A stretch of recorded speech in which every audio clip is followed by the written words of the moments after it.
இந்த கடல் பல மர்மமான நிஜங்கள் கடலோட ஆழத்திலையும் ஒருத்தனுக்காக காத்திருக்கும். இந்த சமுத்திரத்தை கட்டியால ஒருத்தன் பிறந்துதான்ல வரணும்.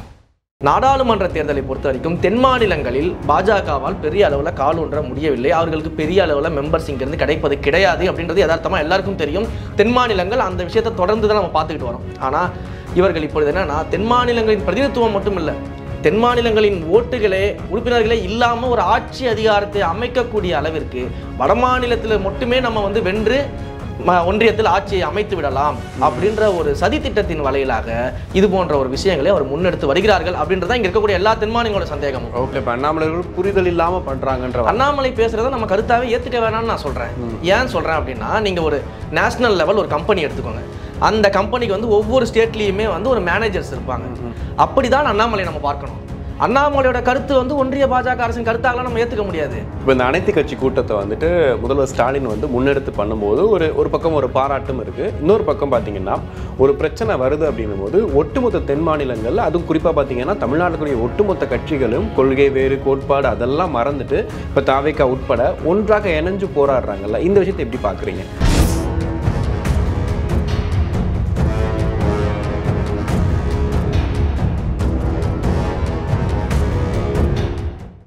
Agayam Tamil has the highest viewership in India, USA, UK, Dubai, UAE, Saudi, Malaysia, Singapore, Norway, Sweden, Switzerland and Denmark. Join us and take your business to the world. உலகெங்கும் வாழும் ஆகாயம் தமிழ் நெஞ்சங்களுக்கு கிறிஸ்டியின் அன்பு வணக்கம். இன்று நம்மோடு தமிழக வெற்றி கழகத்தின் மாநில செய்தி தொடர்பாளர் டிவி.கே. ரமேஷ் இணைந்திருக்கிறார். வணக்கம் சார். வணக்கம். எப்படி இருக்கீங்க? நீங்க எப்படி இருக்கீங்க? நல்லா இருக்கேன் பிரதர். இப்போ தொகுதி மறுசீரமைப்பு, அதாவது நாடாளுமன்ற தொகுதி மறுசீரமைப்பு அப்படின்ற ஒரு அறிவிப்பு வருது. ஒட்டுமொத்த கட்சிகளுமே எதிர்ப்பு தெரிவிக்கிறாங்க. தமிழக முதல்வர்களும் ஒரு அனைத்து கட்சி கூட்டம் நடத்துறாரு. அதில் ஒரு தீர்மானம் நிறைவேற்றாங்க, இந்த மாதிரி இருக்குன்னு. ஆனால் தமிழக வெற்றி கழகத்தில் இதுவரைக்கும் வந்த அறிவிப்புகளை தாண்டி இதுக்கு ஒரு பெரிய ஒரு அறிக்கையை விஜய் அவர்கள் கொடுத்திருந்தாரு. நிறைய வார்த்தைகளும் பயன்படுத்தியிருந்தாரு.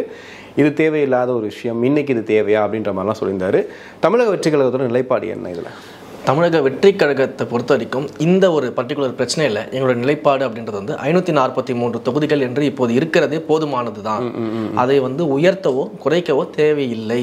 அதை தவிர நம்ம பார்க்க வேண்டிய முக்கியமான விஷயம் என்ன இருக்கு அப்படின்னா, நாடாளுமன்றத்தோட செயல்பாடுகள் எந்த அளவுக்கு எஃபெக்டிவா இருக்கு, எந்த அளவுக்கு மக்களுக்காக பணியாற்ற முடியுது, எந்த அளவுக்கு மக்கள் பிரச்சனைகளை நாடாளுமன்றத்தில் பேச முடியுது, இப்படின்ற விஷயத்துல தான் நம்ம கவனம் செலுத்தணும். ஜனநாயகத்தின்படி எப்படி இங்கே நம்ம நாடாளுமன்றத்தை நடத்துவது, எப்படி இங்கே தேர்தல் நடத்துவது, இது போன்ற விஷயங்களை தான் நம்ம முக்கியமான கவனம் செலுத்தணும். ஏன்னா இதுதான் அடிநாதமாக இருக்கக்கூடிய ஒரு பிரச்சனை அப்படின்றத நம்மளுடைய நிலைப்பாடாக நம்ம வச்சிருக்கோம். அதுதான் இந்த அரசியலமைப்பு சட்டத்தை இயற்றிய அம்பேத்கர் அவர்களுக்கு நாம கொடுக்குற மரியாதையாக இருக்கும். ஜனநாயகத்தின் பால் நம்ம நிற்கணும் அப்படின்றது தான் தாவேகாவினுடைய நிலைப்பாடாக இருக்கு. ஏன் நம்ம இந்த நிலைப்பாட்டுக்கு வரோம் அப்படின்னா, அதுதான் தலைவர் ஒரு 4 பக்க 5 பக்க அறிக்கையில் பிரீஃபாக எக்ஸ்பிளைன் பண்ணியிருக்கிறாரு. ஏன்னா 2 வகையான மெத்தடில் நமக்கு இந்த டீலிமிட்டேஷன் ப்ராசஸ் நமக்கு நடக்கிறதா இது பண்ணியிருக்கு. எப்படின்னா, நீங்கள் ஏற்கனவே இருக்கக்கூடிய நம்பர்ஸை அப்படியே ஃப்ரீஸ் பண்ணிவிட்டு தொகுதி இந்தியா முழுக்க 543 தொகுதி அப்படின்றத ஃப்ரீஸ் பண்ணிட்டு அதற்குள்ளாகவே நாங்கள் மறுசீரமைப்பு செய்கிறோம் அப்படின்னு நீங்கள் பண்ணி, அதுக்குள்ளே என்ன பண்ண முடியும் மறுசீரமைப்பு? அதுதான் என்னன்னா, இப்போ தமிழ்நாட்டை பொறுத்த வரைக்கும் 1900 இன்றைக்கு இருக்கக்கூடிய அந்த எம்பிக்கள் எண்ணிக்கை 1971 எடுக்கப்பட்ட அந்த மக்கள் தொகை கணக்கெடுப்பின்படி தான் நம்ம எம்பி சீட்டு அலாட் பண்ணியிருக்கோம். அதன்படி நமக்கு 39 எம்பி சீட் நமக்கு அலாட் பண்ணியிருக்கிறாங்க. அதற்கு பிறகாக 1976 இந்திரா காந்தி அம்மையார் எமர்ஜென்சி பீரியட்ல என்ன பண்ணுறாங்கன்னா, இது அடுத்த 25 ஆண்டுகளுக்கு அப்படியே நான் ஃப்ரீஸ் பண்ணுறோம், ஸோ எந்த விதமான சேஞ்சஸும் பண்ண வேண்டாம்ன்ற மாதிரி சொல்றாங்க. திரும்ப 2001 அது திரும்ப மறுசீரமைப்புக்கு வருது. அப்படி வரும்பொழுது அடல் பிஹாரி வாஜ்பாய் அவர்களும் என்ன பண்றாங்கன்னா, அடுத்த 25 ஆண்டுகளுக்கு இதை ஃப்ரீஸ் பண்றாரு. ஸோ ஆப்வியஸா 2026 இது நம்ம செய்ய வேண்டியக்கூடிய ஒரு சூழல் நமக்கு வரும். இதுதான் நடந்திருக்கு. அப்படி இருக்கும்பொழுது நீங்க 1971 மக்கள் தொகையை வைத்துக்கொண்டு அதே போல நீங்க அன்றைக்கு கொடுக்கப்பட்ட எம்பி சீட்டுகளை பார்த்துருக்கீங்க. இப்போ இன்றைக்கு மக்கள் தொகை எப்படி இருக்கும் அப்படின்னு பார்த்தீங்கன்னா, 1976க்கு பிறகாக ஒன்றிய அரசுகள் அன்றைக்கு மாறி மாறி வந்த ஒன்றிய அரசுகளுடைய வழிகாட்டுதலின்படி இந்த நாட்டின் நலனுக்காக மக்கள் தொகையை நம்ம கண்ட்ரோல் பண்ணணும், பாப்புலேஷன் கண்ட்ரோல் பண்ணணுன்ற திட்டங்கள் கொண்டு வரப்பட்டது. அதற்காக தான் நீங்க பார்த்தீங்கன்னா குடும்ப கட்டுப்பாடு போன்ற திட்டங்கள்லாம் மிக சீரிய அளவில் கொண்டு வரப்பட்டு இந்தியா முழுக்க இருக்க எல்லா மாநிலங்களும் அதை இம்ப்ளிமெண்ட் பண்ண சொல்லி அன்றைக்கிலிருந்து இன்றைக்கு வரைக்கும் ஒன்றிய அரசுகள் அதை பண்ணிக்கிட்டு இருக்காங்க.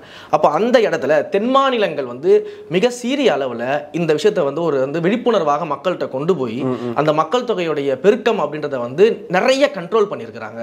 ஆனால் இது வட மாநிலங்களில் எப்படி இருக்கு அப்படின்னு பார்த்தீங்கன்னா, மக்கள் தொகை கொஞ்சமும் கண்ட்ரோல் ஆகாம அந்த பாப்புலேஷன் டபுள் ஆயிருக்கு. ஏறத்தாழ பார்த்தீங்கன்னா தென் மாநிலங்களை பொறுத்த வரைக்கும் ஆவரேஜாக வந்து கிட்டத்தட்ட 67லேருந்து 69% தான் வந்து மக்கள் தொகை பெருக்கம் அப்படின்றது 1971க்கு பிறகு நடந்திருக்கு. ஸோ அவங்க அதை கண்ட்ரோலில் வச்சிருக்கிறாங்க.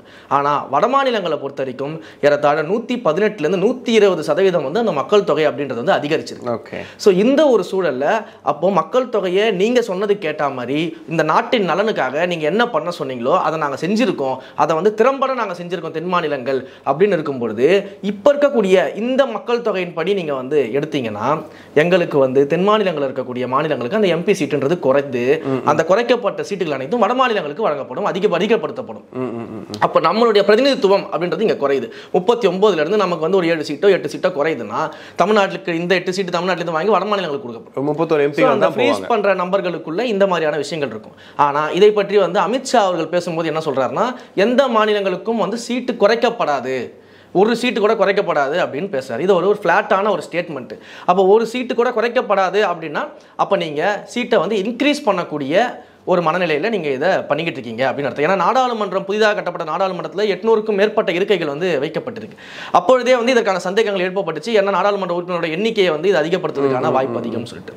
அப்போது மக்கள் தொகைக்கு ஏற்ப நீங்கள் வந்து எப்படி வந்து இந்த சீட் இன்க்ரீஸ் அப்படின்றத பண்ண போயில இப்போ அவங்க சைட்ல இருந்து பார்க்கும்போது பாஜக சொல்லக்கூடிய ஒரு நியாயமான கருத்தா அவங்க சொல்றாங்க. என்ன சொல்றாங்க அப்படின்னா அதிக மக்கள் தொகை வந்துருச்சு, ஸோ அந்த இடத்துல வந்து எம்பிகள் அதிகப்படுத்தும்போது நிறைய மக்களை போய் நல்லது செய்யுது. அந்த இடத்துல தான் நம்ம என்ன கேள்வி வைக்கிறோம் அப்படின்னா நீங்க சொன்னது போல இந்த மக்கள் தொகை பெருக்கத்தை வந்து கிட்டத்தட்ட பாதியாக கண்ட்ரோல் பண்ணியிருக்கக்கூடிய தென் மாநிலங்களுக்கு நீங்க வந்து இன்றைக்கு இருக்கக்கூடிய மக்கள் தொகைக்கு ஏற்ப சீட் இன்க்ரீஸ் பண்றீங்க அப்படின்னா இங்க என்ன மேக்ஸிமம் வந்து இப்போ தமிழ்நாடு நம்ம எடுத்துக்கணும் 8லேருந்து 10 சீட் இன்க்ரீஸ் ஆகுது நம்ம வச்சுக்கோம். ஆனா இதுவே நீங்க பீகார், ராஜஸ்தான், மத்திய பிரதேசம், உத்தரப்பிரதேசம் போன்ற மாநிலங்களுக்கு அவங்களுக்கு இப்ப இருக்க சீட் நம்பர்ஸ் அப்படியே டபுள் ஆகும்.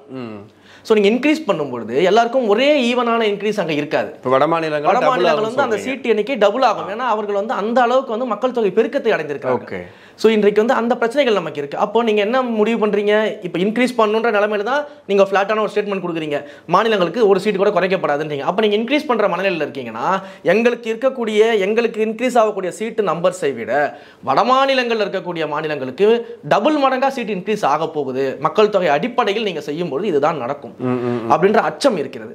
அப்போது இது என்ன மாதிரியான ஒரு சதி வேலை அப்படின்னு நீங்கள் பார்த்தீங்கன்னா நாடாளுமன்ற தேர்தலை பொறுத்த வரைக்கும் தென் மாநிலங்களில் பாஜகவால் பெரிய அளவில் கால் ஒன்ற முடியவில்லை. அவர்களுக்கு பெரிய அளவில் மெம்பர்ஸ் இங்கிருந்து கிடைப்பது கிடையாது அப்படின்றது யதார்த்தமாக எல்லாருக்கும் தெரியும். தென் மாநிலங்கள் அந்த விஷயத்தை தொடர்ந்து தான் நம்ம பார்த்துக்கிட்டு வரோம். ஆனால் இவர்கள் இப்பொழுது என்னன்னா தென் மாநிலங்களின் பிரதிநிதித்துவம் மட்டும் இல்லை, தென் மாநிலங்களின் உறுப்பினர்களே இல்லாமல் ஒரு ஆட்சி அதிகாரத்தை அமைக்கக்கூடிய அளவிற்கு வட மாநிலத்தில் மட்டுமே நம்ம வந்து வென்று ஒன்றியத்தில் ஆட்சியை அமைத்து விடலாம் அப்படின்ற ஒரு சதி திட்டத்தின் வலையிலாக இது போன்ற ஒரு விஷயங்களை அவர் முன்னெடுத்து வருகிறார்கள் அப்படின்றத இங்க இருக்கக்கூடிய எல்லா தென்மாநிலங்களோட சந்தேகமும். ஓகே, இப்போ தமிழக முதல்வர் கூட குறிப்பிட்டு சொல்லும் போது இதை வந்து நம்ம வந்து பிரிவென்ஷனா பண்றோம், முன்னாடியே இதை பண்ணிடணும். இவங்க ஏன்னா அண்ணாமலை அவர்கள் என்ன சொல்றாரு, இது வரைக்கும் அறிவிக்கவே இல்லையே, அதுக்குள்ள ஏன் உங்களுக்கு அவசரம் அப்படின்னு, வருமுன் காப்பதுதான் மேல் அப்படின்னு சொல்லிட்டு பழமொழியே இருக்கு.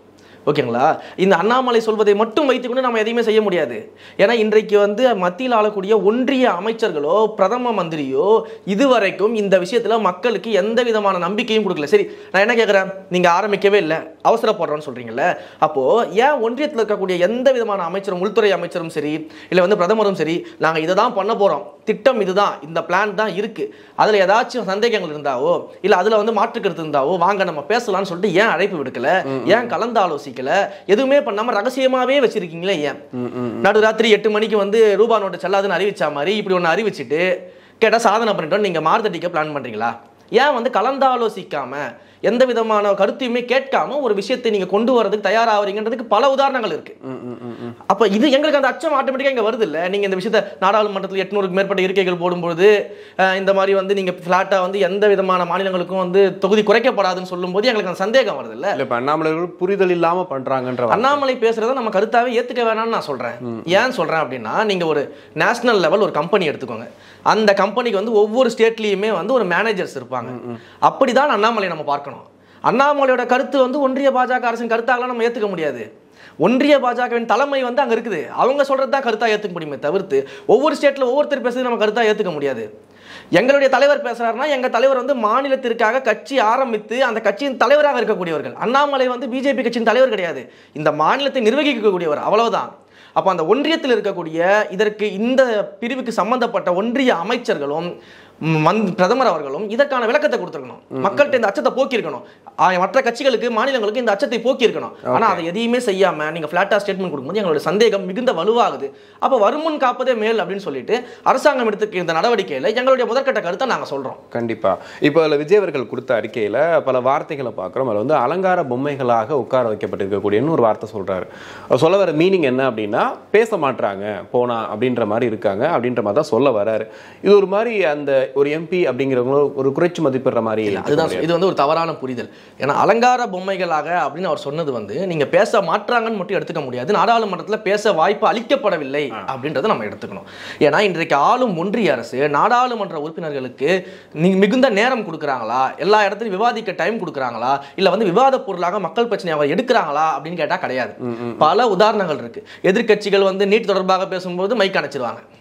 எதிர்கட்சிகள் மற்ற பிரச்சனைகளை பேசும்போது மைக் அணைச்சிருவாங்க. திரு ராகுல் காந்தி அவர்களே வந்து பல விஷயங்கள் வெளில வந்து பேசும்போது சொல்லியிருக்காரு, நான் பேசும்போது என்னோட மைக் ஆஃப் பண்ணிட்டாங்கன்னு அவர் குற்றம் சாட்டியிருக்கிறாரு. பல்வேறு எதிர்கட்சிகள் வந்து இந்த மாதிரி குற்றம் சாட்டியிருக்காங்க. அண்ணன் திருமாவளவன் அவர்கள் வந்து குற்றம் சாட்டியிருக்கிறாரு. இந்த மாதிரி பல்வேறு விடயங்களை பேசும்போது இந்த மைக் அணைக்கக்கூடிய வேலையை இந்த ஒன்றிய அரசு தொடர்ந்து செஞ்சுட்டு வரதை நம்ம பார்க்கணும். ஸோ நாடாளுமன்றத்திற்கு உள்ளாக மைக் அணைக்கும் வேலையை மட்டும்தான் இந்த ஒன்றிய அரசு செஞ்சுக்கிட்டு இருக்கே தவிர்த்து மக்களுக்கான வேலைகள் செய்யறது கிடையாது. அப்ப அங்க இருக்கக்கூடிய நாடாளுமன்ற உறுப்பினர்கள் எப்படி மக்கள் பிரச்சனையை நாடாளுமன்றத்தில் எடுத்து பேசுவாங்க, எப்படி மக்கள் என்ன பிரச்சனையை சந்திக்கிறாங்க, என்ன மாற்றங்கள் வேணும், அது எப்படி வந்து நம்ம சொல்ல முடியும்? அப்போ நீங்க வந்து 543 உறுப்பினர்களை வைத்துக்கொண்டு எதிர்கட்சிகளை பேசவே விடாம இந்த வேலைகள்லாம் செஞ்சுக்கிட்டு இருக்கீங்க. நாங்க அலங்கார பொம்மைகளை தானே உட்கார வச்சிருக்கீங்க. உடனே என்ன கேட்பீங்க, நாடாளுமன்றத்தில் வந்து பேசுறது மட்டும்தான் எம்பியோட வேலையா, மற்ற வேலைகள்லாம் இல்லையா, அப்ப எப்படி நீங்க இந்த கருத்தை சொல்ல முடியும் அப்படின்னு. இப்படி பேசக்கூடியவர்கள் சவால் விட்டு சொல்றேன், ஒவ்வொரு தொகுதியா போங்க, மக்கள்கிட்ட கேமராவை கொண்டு போங்க, மீடியாவை கூட்டிட்டு போங்க. அந்த தொகுதியுடைய நாடாளுமன்ற உறுப்பினர் தொகுதிக்கு எத்தனை தடவை வந்தாரு, ஜெயிச்சதுக்கு அப்புறம் எத்தனை தடவை வந்து பார்த்துருக்காரு, மக்கள் பிரச்சனையை கேட்டிருக்காரு, பேசியிருக்காரு, சரி பண்ணியிருக்காருன்னு சொல்லிட்டு ஒரு டாக்குமெண்ட்ரி எடுங்க. நியாயமாக ஒரு டாக்குமெண்ட்ரி எடுங்க. 99% மக்கள் சொல்லக்கூடிய ஒரே விஷயம், எலெக்ஷன் அப்போ வாக்கு கேட்க வந்ததுக்கப்புறம் ஒருத்தர் இந்த பக்கம் வரல அப்படிங்கிறத தான் இருக்கும். அப்போ இங்க மக்கள் பணியும் செய்யாம அங்க நாடாளுமன்றத்திலையும் மக்களுடைய பிரச்சனைகளை பேச விடாம இருக்கும் பொழுது அலங்கார பொம்மைகளாக அமர வைக்கிறதுக்கு எதுக்கு நீங்க இன்க்ரீஸ் பண்ணணும்? இருக்கிற 543 ஃப்ரீஸ் பண்ணுங்க, எந்த சீட்டையும் குறைக்காதீங்க அப்படின்றத நம்ம தெளிவாக சொல்லிக்கிட்டு இருக்கோம். ஓகே. இப்போ இந்த அனைத்து கட்சி கூட்டத்தை வந்துட்டு முதல்வர் ஸ்டாலின் வந்து முன்னெடுத்து பண்ணும்போது ஒரு பக்கம் ஒரு பாராட்டும் இருக்கு. இன்னொரு பக்கம் பார்த்தீங்கன்னா ஒரு பிரச்சனை வருது அப்படின்னும் போது ஒட்டுமொத்த தென் மாநிலங்கள்ல, அதுவும் குறிப்பாக பார்த்தீங்கன்னா தமிழ்நாட்டுக்குரிய ஒட்டுமொத்த கட்சிகளும் கொள்கை வேறு கோட்பாடு அதெல்லாம் மறந்துட்டு இப்போ தாவேகா உட்பட ஒன்றாக இணைஞ்சு போராடுறாங்கல்ல, இந்த விஷயத்தை எப்படி பார்க்குறீங்க? இல்லை, நம்ம மக்கள் சார்ந்து நிற்பது தான் நம்மளுடைய அரசியல். இப்போ திரு அண்ணாமலை அவர்களுக்கும் பாஜக அவர்களுக்கும் மற்ற கட்சிகளுக்கும் என்ன வித்தியாசம்னு பார்த்தீங்கன்னா, பாஜக வந்து என்ன விதமான மக்கள் விரோத போக்கு எடுத்தாலும் அண்ணாமலை ஆதரிச்சு தான் பேசுவார். அவர் சொல்றாருல, எம்பினா என்னன்னு முதல்ல கற்றுக் கொடுங்க, தாவேகா தலைவர் அவர்கள் சொல்றாருல, முதல்ல அவர் அரசியலை கற்றுக்கணும். அரசியல்ன்றது என்னது? முதல்ல அரசியல்ன்றது நீங்கள் எந்த கட்சியில் இருக்கீங்கன்றது விஷயம் கிடையாது. அந்த கட்சி மக்களுக்கு எதிராக ஒரு விஷயத்தை செயல்படுறாங்கன்னா அந்த இடத்துல கேள்வி கேட்கணும். அதுதான் ஒரு நல்ல அரசியல் தலைவருக்கு அழகு. அப்போ இங்க இருக்கக்கூடிய அனைத்து கட்சிகளும் இந்த கூட்டத்தில் கலந்து கொண்டதாக இருக்கட்டும், தமிழக வெற்றி கழகமாக இருக்கட்டும், நீங்க சொன்னது போல கொள்கை வேறா இருக்கட்டும், கோட்பாடு வேறா இருக்கட்டும், இன்றைக்கும் நாங்கள் வந்து எங்களுடைய அரசியல் எதிரி என்று சொல்லக்கூடிய திமுகவின் முதலமைச்சர் வந்து இன்றைக்கு மக்கள் முதலமைச்சராக இருக்கக்கூடிய அவர் வந்து இதை எடுத்துக்கொண்டு போறதாக இருக்கட்டும், நாங்க ஏன் அந்த இடத்துல போய் நிக்கிறோம்னா அது மக்கள் பிரச்சனை, இது கட்சி பிரச்சனை கிடையாது, இது மக்கள் பிரச்சனை. அப்ப மக்கள் பிரச்சனைகளை இந்த எந்த விதமான பாகுபாடும் பார்க்காம மக்கள் சார்ந்து, மாநில நலன் சார்ந்து, மாநில உரிமை சார்ந்து நிக்கிறது தான் தமிழக வெற்றி கழகத்தினுடைய தலைமை. அதுதான் தலைவர் என்ற பேருக்கு அதுதான் அர்த்தம்.